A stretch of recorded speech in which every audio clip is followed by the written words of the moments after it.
Hello guys, welcome to 5th Generation Hobby Shop and welcome to another unboxing and testing. Shoutout po natin Sir Dennis. So ngayon meron tayo ditong i-unbox na airgun pistol. This is the PX4 Storm Beretta. Ayan, CO2 airgun pistol. Beretta PX4 Storm by Umarex. Ayan. Okay. So last digit serial number 22229. Bali, dual ammo po ito. Ibig sabihin, pwede pong bulitas ang bala. 4.5mm steel ball po ito. Pwede ring lead pellets yung tingga. Ayun, this is caliber 177. Lead pellets pointed ang gamit natin. Yan. So, yung bala nito pwedeng tingga. Lead pellets pwede ring steel ball. Tapos, yung kanyang hangin is CO2 cartridge 12G CO2. Okay? So, ito yung unit. Naka-fixed front sight, fixed rear sight. Naka-fixed front sight, fixed rear sight. Meron siyang Picatinny rail for accessories. Pwede mo siyang lagyan dito ng laser or flashlight. Ito yung kanyang safety. No? Yan. Yung kanyang safety. Naka-safe siya ngayon. Yan, naka-safe. Ito, hindi ito gumagana, no? Sa real steel, ito yung safety, no? So, dito sa airgun, dito yung safety niya. Ayan, ito yung kanyang magazine na kabilaan, yung so, nilagyan natin siya, medyo malangis lang, nilagyan natin siya ng oil kanina. Okay? Ito yung rotary mag, 8 rounder, pwede mo siya lagyan ng bulitas or yung tingga. Okay, so lagyan natin, no? Ito muna, yung lead pellets, tingga. 177. Yan. So, makikita nyo naman, may indicator siya. Ibig sabihin, dito natin siya lalagay. Yan. Sa harap. Yan.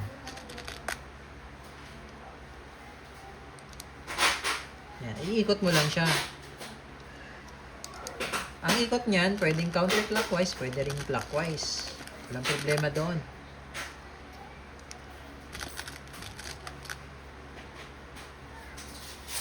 Yan o, pointed siya, pointed pellets.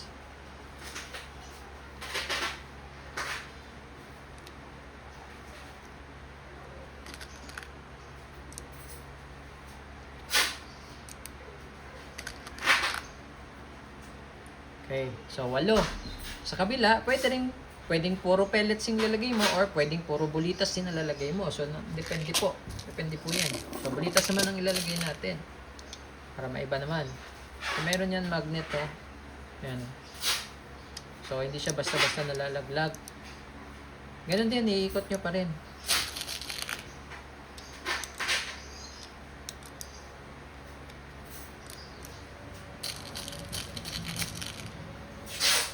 Yan. So, iikot nyo pa rin. Okay? So, kabilaan nga siya, baliktaran. Sasalang natin, no? Sasalpak ko yung magazine. No? Sasalpak ko. So, mamaya na pala. Check muna natin yung safety, no? So, naka-safe siya ngayon. Naka-safe. Yan, naka-safe siya.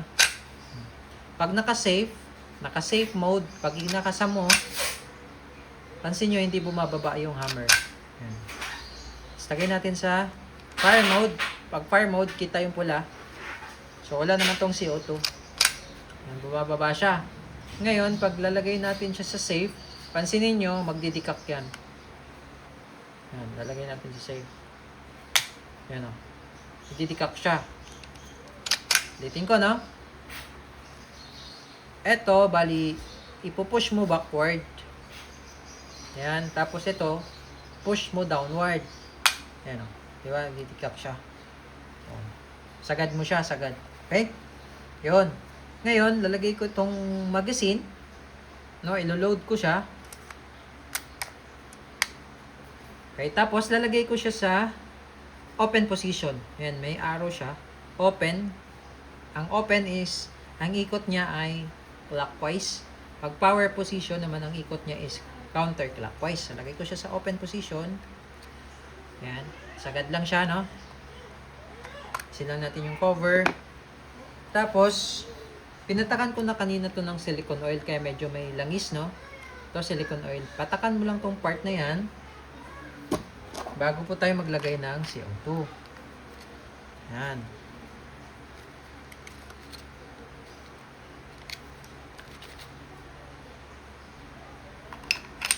Yan.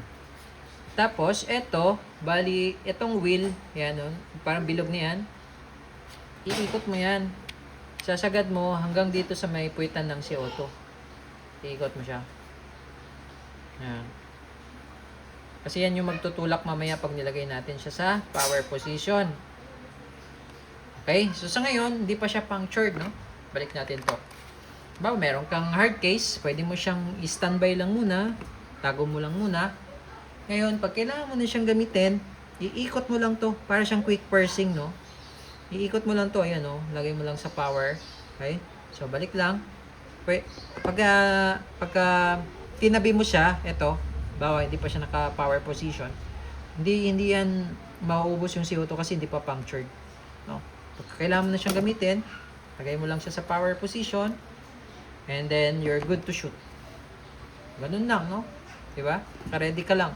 Huwag mo lang siyang ilagay sa power position para hindi ma-consume yung CO2. So ngayon, naka-power position na siya. Ibig sabihin, punctured na yung CO2 niya, butas na yung CO2 niya. So lagay natin siya sa fire mode. Okay, and then you're good to shoot. Okay, Beretta PX4 Storm Dual Ammo. Ang nakasalang dito ay yung lead pellets. Okay, nakakasa na yan. Pairing. Ang lakas, oh.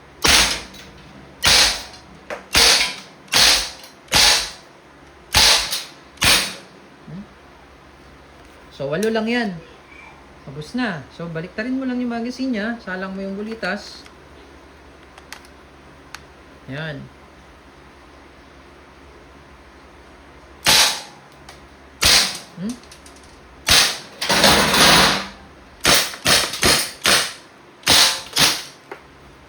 Okay, so hindi siya nag-open slide kasi nga rotary mag siya. So, ang gawin mo, pwede mo siyang lagay sa safe position para madikap. Ano? Yan. So, release mo magazine. Wala na siyang laman. Reload lang tayo, no? Ganun lang. Para may laman pa tong CO2. Yan. PX4 Storm Beretta. Dual ammo siya. Caliber 177 and 4.5.